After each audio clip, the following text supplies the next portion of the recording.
NCP নেতা ও আলোচিত content creator Nuruzzaman কাফির বিরুদ্ধে এবার চাঁদাবাজির মামলা। শুধু কাফি নন, মামলায় আসামি করা হয়েছে তার বাবা ও বড় ভাইকেও।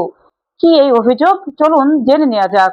পটুয়াখালীর কলাপাড়ার খেপুপাড়া সরকারি মডেল প্রাথমিক বিদ্যালয়ের ভারপ্রাপ্ত প্রধান শিক্ষক আব্দুর রহিম আদালতে মামলাটি দায়ের করেছেন।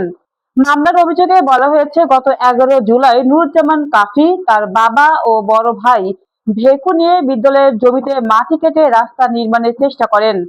বাধা দিতে গেলে প্রধান শিক্ষকের কাছে 10 লাখ টাকা চাঁদা দাবি করা হয় বলেও অভিযোগ রয়েছে।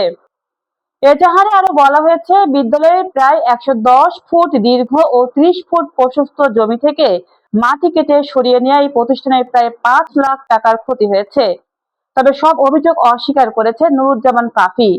তার দাবি, সুপ্রিম কোর্টের রায়ের ভিত্তিতে প্রকৃত মালিকদের কাছ থেকে তিনি জমি কিনেছেন এবং আইনসম্মতভাবে সেখানে রাস্তা নির্মাণ করা হয়েছে। তার বিরুদ্ধে আনা অভিযোগ মিথ্যা, ভিত্তিহীন ও উদ্দেশ্য প্রণোদিত বলেও দাবি করেন তিনি। এদিকে আদালত মামলাটি আমলে নিয়ে কলাপাড়া থানাকে তদন্ত করে প্রতিবেদন জমা দেওয়ার নির্দেশ দিয়েছেন। তদন্ত শেষে কি বেরিয়ে আসে, এখন সেদিকে নজর সবার।